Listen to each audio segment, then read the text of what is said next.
Welcome to Brain Power with Dr. Echo, where each week we discuss how your family can boost brain health by addressing mind, body, emotional, and environmental health. And now, here's the episode. Hello, families. Welcome again to another episode of Brain Power with Dr. Echo. I have a simply amazing guest for you today. Her name is Katie Kimball, and she's the host of Kids Cook Real Food. I'm going to let her tell you about it because you are going to want to check out what she does. So without further ado, welcome again. Well, thank you, Dr. Echo. I wear a number of hats. My most important hat is that of a mom. So my kids are 9, 12, 15, and 18, right? So elementary, middle school, high school, and a graduate. That's called phase 2 parenting. Good luck when you get there. I don't have any tips yet because we're just in the front edge of I was phase 2 about to parenting. ask. I know it's totally different because, your child's legitimately an adult, but they're only 6 months older than they were 6 months ago. You know what I mean? Like, that number doesn't mean much except legally on paper. But that's been interesting.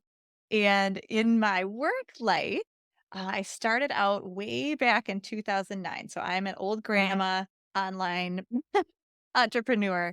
I started teaching families how to stay healthy without going crazy. I really have. I've trained as a teacher in college and I have this heart of a teacher. So I really wanted to help moms figure out how to save their budget, how to save time, how to feed their families nourishing foods, and also protect the environment. So all those things felt like sometimes they were competing and conflicting and causing a lot of tension in moms that I knew. And so I started Kitchen Stewardship, which was a blog to just help cut through the noise and cut through the mess.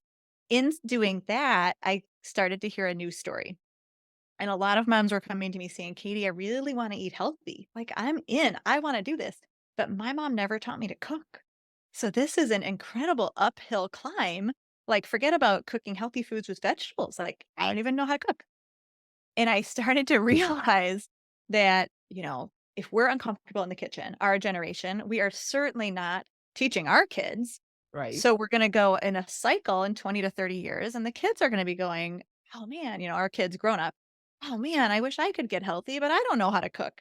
So Right. that's where I founded Kids Cook Real Food. And I thought, okay, I'm a teacher, I'm a mom. Like, this is what I do. Like, I actually have the skill set to step in and stop that cycle where if we can teach our kids to cook, whether or not the adults know how, Right. then they can start to take ownership of their health. So that's been my goal, my mission for the last 6 years is how do we get kids comfortable in the kitchen? How do we get kids to own their health and understand that food is fuel and food makes us feel differently when it's different food? That is not something we were taught in the 80s. Right. Um, and I work a lot too with parents of picky eaters just because that again came up as an issue that parents are very, very concerned about. Right. Oh my goodness. You are so on the money because you're absolutely right. I love that you're attacking both problems, right? You're helping the kids, but of course the parents are forced to learn if they didn't know how, because now their kid is learning how to cook, all right? And we're not gonna sit back and let your kid out cook you, right? So I Right. really Yeah, you love figured your out my sneaky system. Don't tell anybody. that's so wonderful. And I have the pleasure of being part of your life skills camp this year. And that's what we're going to talk about today. How can we build life skills? How can we teach life skills to our children who are neurodiverse, who have ADHD, who have autism, who have other neurological disorders? How can we teach them life skills? And that's something you're really passionate about. And I'm so thankful I get to be a part of it. But please tell us more about the skills camp and how we can build life skills for our kids. For sure. It feels like when I tell my story, it's like I never sit still in one place with one topic.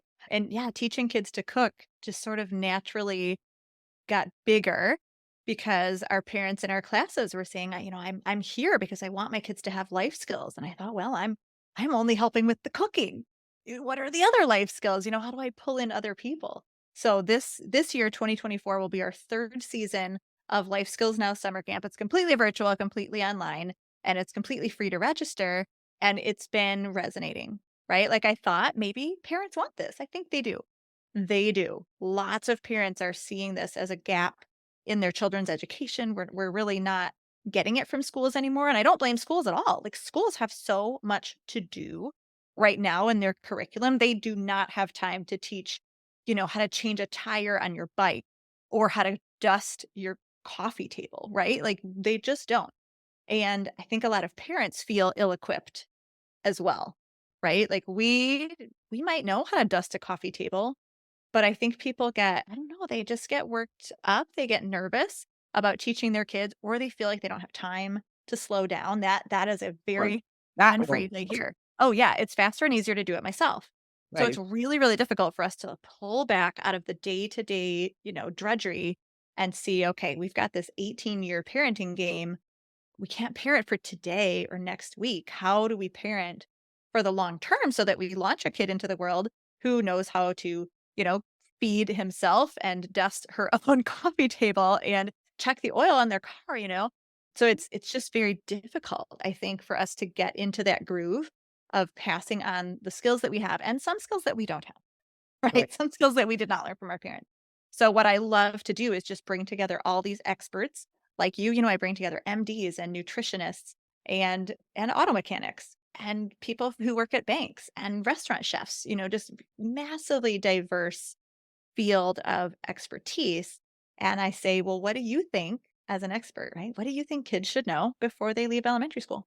Right. In your field, right? What do you think teens need to know before they, strap on that label of adulthood? Ha ha ha. um, and we've had so many diverse classes the last couple of seasons. I mean, it's just amazing. What parents love is that we get kids on the computer very quickly or on the screen very quickly, and then they go off into the world and they do something. They Right. do things with their hands. So that's where I really want to talk to parents whose kids, maybe their brains work a little differently, right? Maybe your kid likes to be active. We find that a lot in the neurodivergent community. They need to work with their hands. You know what? Give them, a knife and a cucumber. Let's give them a dipstick and let them, like, get into their car. And we have this incredible three-part series coming up this year on bike maintenance. Can you imagine little 8 and 10-year-old boys and girls like, "Yeah, I know how to change my bike tire. I'm hot stuff," you know? I need to learn that. Yeah, I don't know. My bike tire literally is currently flat. I So can. I need to have my kids change it because they learned and I did not. So that's kind of ironic. I forgot about that. Yeah, absolutely. So how cool is it? How much confidence does it give kids, Dr. Echo, when they learn something that not only they know is a real life skill they're going to use all the way into adulthood, but Right. maybe that their parents don't know. So when it comes to life skills, there's the practical. Yeah, we want our kids to have these. And then there's the intangibles, and confidence is, I think, the biggest one. If your kid is struggling with confidence, teach them something they can be competent at, and then doing things well is how we build confidence. Right. Absolutely. You're absolutely right. And that brings up a question for me. How do you figure out how far and what to teach your kid, especially if your kid is neurodiverse, right? So parents may feel like, oh, my kid, I shouldn't do this or I shouldn't do that. How best do parents determine what to do with their kids? That is a great question. And first, I think that it's probably slightly more than you think. Mhm. Like, that's the short answer, is raise the bar. Because here's the thing. I mean, if you're doing something like cleaning a bathroom, maybe you're mixing up some granola bars, maybe something without knives, right? You're, you're teaching them how to spend, save, and give when they get their allowance. Like, these are not life and death situations. Right. So should you teach your kid how to do something? Well, what's the risk? Hardly anything. They can screw it up. They could screw it up. They could screw it up for the next 3 years, and it's no big deal. That's just validated learning, Right. right? So so we can look at our kid and say, "Well, what's their age? What's their maturity level? Hmm. What's their interest level? Are they at least hopefully a little bit interested?" But that's why I try to have really engaging, fun camp leaders, and it's watching a video, and kids love to watch videos, right? So that's helpful. We'll get them engaged. Right. And you give it a try. Right? Our preschool kids, I always talk about small motor skills. So if you can do something that's small motor skill and repetitive with your kids who are 5 and under, Right. they are going to love it. It's going to feel like play Hmm. for them, right? So we teach Right. pouring, and like the dusting is perfect for kids that age. A little bit bigger. Well, okay, what can they do? Now they can start to do things that take maybe a little more maturity, maybe a little more impulse control. So your average 7 to 10-year-old, we're going to put them at the stove. A kid who's struggling with impulse control, maybe not. Maybe they'll wait a little bit, but they can still do other things in the kitchen. They And can here's think. what I've yes, mixing up, measuring, mixing. There's lots of stuff that's super safe in the kitchen. But I do find what's really interesting is that even with kids who struggle with impulse control, I find when they're doing something that legitimately has danger and you treat it with gravitas, Right. right? Like, I'm going to teach you how to use the stove. Right. This is serious. This could burn you. And what I do when we teach how to use the stove, we practice with the stove off. So everything's cold. And we Right. kind of play a game like what's hot, what would be hot and not hot. And Mm-hmm. so they can touch different parts and go, "Oh, like this will be hot when it's on, and this will," and Right. they just really get to know it without any risk. But when you give kids like something that's risky, they tend to focus more. They take it really seriously because they love being given that, authority and that trust. Right. So that's kind of cool. Wow. Um, yeah, just trying things is an Right. incredible way to go. And when they feel more confidence, then they'll want to do more as well. Yes, you're absolutely right. And I feel like that would work when parents themselves become more confident and feel like, yes, I'm the best parent for this child, right? And I'm not gonna put them in a dangerous situation and we're gonna walk through this. And imagine the bonding that happens when that happens, right? When you and your child are working together. Yes. Talk about that some because I know that's a big one. For sure. When we talk about cooking, obviously, like that's my main lane is cooking. When you're Right. working together side by side with your kids and you're both working on the same meal, right? There's a common goal. There's that sense of teamwork and camaraderie. It absolutely bonds people together. Also, think about too, when you're working with your hands, this is when our mouths can have conversation, Hmm. right? So whether that's cleaning a bathroom, whether that's working with finances, there are lots of hands-on things. We teach gardening at our Life Skills Now camp. Anytime you're working with your hands, now we can hear their stories. They're Right. more likely to open up that story part of their brain and share with us. So the connection that's formed when kids and parents are learning from each other or working with each other, it really can't be discounted. And I think what we live in this world that we're so disconnected. We're Yes. so, we're having to tell parents, why are we having to tell parents, by the way, parents, you should not have your face in the screen when you're with your children. I traveled last week and I was looking around in airports and on airplanes. And Yeah. I get it, especially on the plane, like maybe you hand your kid a screen, right? Because this is a tough situation. They don't want to be buckled in. But Right. I would see in airports, mom's on the screen and the 3-year-old is on the screen or the 5-year-old is on the screen. And I just thought, oh, mama, like, or in restaurants even. And I just think you have such an opportunity in this moment where you're both in the same space. You're stuck. They can't run off and play with a friend. Right. There's such an opportunity to connect and you're missing it. Hmm.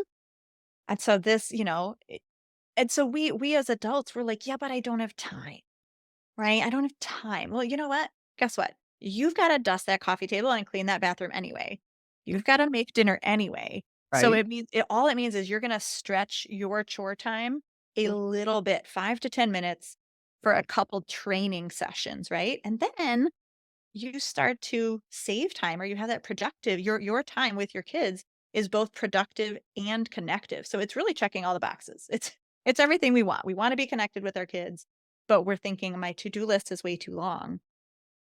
Teaching your kids to share that responsibility does it all. Yes, absolutely. Oh my goodness. It does it all, that's for sure. And I empowered my kids to, when they're talking to me and I'm on my face is in my phone, that they can tell me, Mommy, you're on your phone. They give me reminders to put down my phone and look them in the eye and listen to what they're saying because Mhm. we have a whole generation growing up that doesn't know how to do that. And I'm sure that's one of the life skills. I think I saw something about answering the phone and yeah. Yeah, I was just gonna say, communication is in itself a life skill. So I know this year in season 3, we're doing some videos on like how to get what you want politely, the art of negotiation, Right. how to communicate, the etiquette form. Last year, we actually had a workshop from Andrea Davis of Better Screen Time called "How to Get Your Parents Off Their Phone." She and I decided that together. I'm like, oh, the kids are gonna love that. And They are. something really surprising happened because what Andrea was doing is teaching her family tech plan. which Mm-hmm. is basically how the whole family decides together how they'll use tech. But she never explicitly answered the question, how do you get your parents off their phones? So, what Okay. did these critical thinking kids do? They started leaving reviews saying, I don't know if this title's right. And I was so proud of them. They were very polite about it. The kids leaving reviews were more polite than most adults on Facebook. Let me just say that. Right. And so they started leaving these reviews, and Andrea is uber professional. She said, "You know what? I'm gonna film a part 2." So we added this little bit, Right. very intentionally answering that question and appended her workshop and then made sure that everyone who, who had watched it got a chance to watch it again.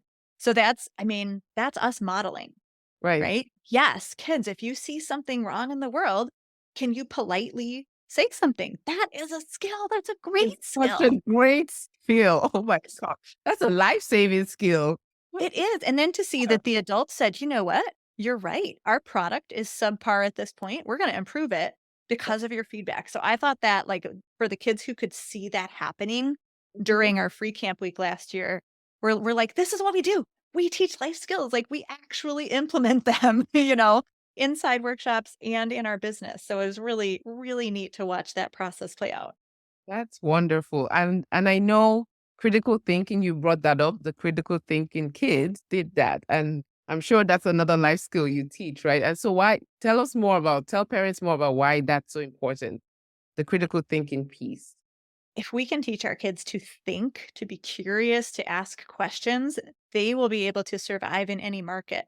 What's really interesting right now about trying to, train our kids for adulthood, it's changing so fast. Yes. How do we, I have a career that when I was even graduating high school, this career did not exist, right? Being an online course creator, an online marketer did not exist.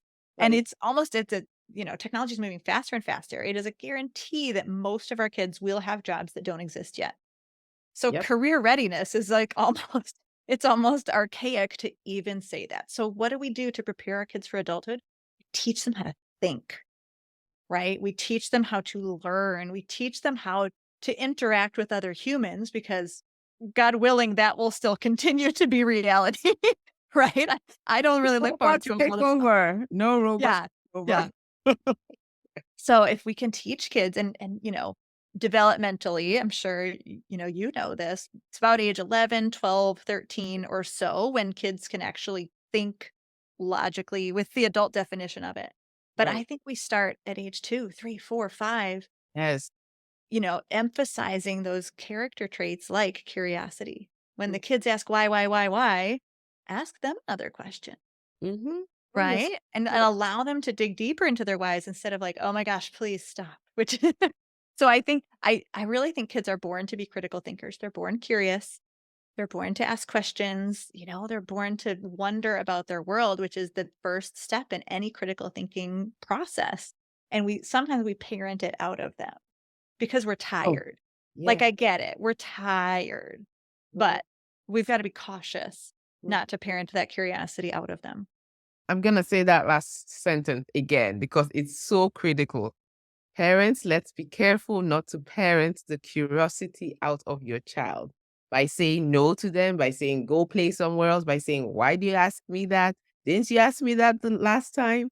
Because we're gonna shut down their their question asking muscle, right? Because they're gonna feel like, and then they're gonna go to school and not ask questions and just sit there and just accept whatever they're taking, and that's it. So it's so critical that we take care of ourselves so that we are less tired and we have more energy and we're thinking critically ourselves to answer the questions our kids ask. And I like what you said about asking them another question. So often we'll answer the question they ask and not go forward, right? And that's something I'm gonna remember to tell more parents because I think that's really important for us to keep asking them questions. That way we Yeah. teach what we're actually interested in what they have to say too, right? Yes, it does. It creates communication in 2 ways, and it teaches them to begin to answer their own questions, right? Maybe when they're 3 and 4 and 5, they can't, Right. but they ought to be able to be encouraged to think and to Yes. explore and to use that imagination, and I know this academically, intellectually, like, I know I need to ask my kids more questions. Do I sometimes just answer them? Absolutely. because it takes more thought, but you can train that muscle in yourself too. You can get in that habit. At the very least, you can say, "Well, what a great question. What do you think?" Right. If that's your script, that's your script, you Right. know? If you can get a little deeper into it, great. But if you only have energy for a script, oh, that's a great question. What do you think? Just use that. Steal my words. You don't have to think about it. I love it. Thank you. And I find that I've tried that with my 6-year-old, and sometimes she's like, "But I just want you to answer me." But I have to not give in to it and just push her a little more. Like, and I find that when I do push her, like when she comes to me with spelling words that she needs help with, and I say, "What do you think?" And she'll be like, "Oh, just tell me." And I know, "What do you think? What does it sound like? Okay, let's sound it out." So that helps. That helps that thinking process, like we're talking about. So absolutely important skills for we parents to learn and the kids. So for sure. Mhm. I know Yeah. my 9-year-old, he got you could feel the shift somewhere about 7.5, I think. He started asking these bigger questions. Like you Right. could feel him shift out of sort of little kid thinking into, not older kid thinking, but medium-sized kid thinking. And he started asking things like, "Well, what's the healthiest food in the world?" Mm, And you're like, "Oh, that could be a book." right. So how do you like his brain isn't quite ready for anything other than black and white. Like he Mhm. really just wants the answer. And Right. yet we know that in the real world, it's not black and white. Well, Yeah. healthy for what? Healthy in what way? And so even though his brain isn't ready for it, I'm not just going to give him the answer. Right. I'm gonna say, "Well, what do you think healthy means?" Do we want to fuel our body? Do we want to avoid being sick, right? And just expand that question out. Right. And you can ask Google and Google will tell you, which is a bummer. I'm like, "Oh, I hate that they're getting, like, the black and white answer because clearly, like, walnuts is what they answer sometimes Google will answer salmon, and I'm Right. like, "Oh," like, we gotta so then it's a conversation, Mhm. right? And it's fascinating. It's actually really fun to dive into stuff with those, like, early to mid-elementary age kids because their brains go bigger than ours. We have these confines of what we already know as fact or think we know as fact, but Right. they don't. They don't have these restrictions, so they can just go if you let them and walk with them. It's beautiful. Right. Yeah. And I think that helps us take the restrictions off of our minds because don't we need our limitations taken off? Like, because it Mhm. keeps us stuck as parents. So thank you for bringing that point up. So wow, this has been really good. What's one last I like to ask people to give like a brain tip because after all, we're on the Brain Power podcast, right? So what's your brain tip for parents of children with neurodiverse kids or children with ADHD autism? And how can they and one last piece of advice for how they can boost life skills with their kids. Well, it's a shame we already used the curiosity question one because that's a great brain tip. But I think just acknowledging your kid's bio individuality is so important, right? Like everyone's brain works differently. And I think it's such a gift to our kids, regardless of how their brain works, to say, you know what? It seems like your brain kind of works this way. Like you like working with your hands more Mhm. than your big sister. It seems like your brain really needs to repeat back to me what I say before you walk away to do two tasks. And what a gift that is to kids to think like my brain works this way and I'm going to figure out how to, adapt that to whatever situation I'm in, whether that's life skills or soft skills like stress management or time management. These can be really tricky for Right. kids, but I think everything has a solution if you can work with, the way your kid naturally works. And that's so powerful for It parents to understand. really oh my goodness, because that means you accept your kid and the kid accepts themselves. And isn't Mm, that so huge for their self-esteem and self-worth in the world we live in where lots of that, like we're having so many kids with anxiety. So yeah. if we the parents can accept them and talk to them from that angle, I think it's powerful. So thank you for sharing that. Oh, thank you so much. So tell us, tell all the parents listening where they can find out about the life skills course. Oh, sorry, the life skills camp that's going on this year and all the goodness that you have going on. Awesome. Well, visit me for sure at kidscookrealfood.com. That's kind of the hub for everything. And we've got a little freebie for your audience. Oh, If you go to kidscookrealfood.com/brainpower, you can get a couple of our past workshops from past life skills camps. I want to say it's one of the auto maintenance workshops and then how to make a phone call for okay. little kids. Like, just it's so Wonderful. funny how many parents, Dr. Echo, were like, "Oh my gosh, I didn't even realize my kids never talked on the phone." Like, they didn't even call grandma to wish her happy birthday. So we just do like the basics. Like, how do you like call to say happy birthday, grandma? Or how do you call to say, yes, I can come to your birthday party, my friend, or whatever? These Wonderful. simple Thank you. skills.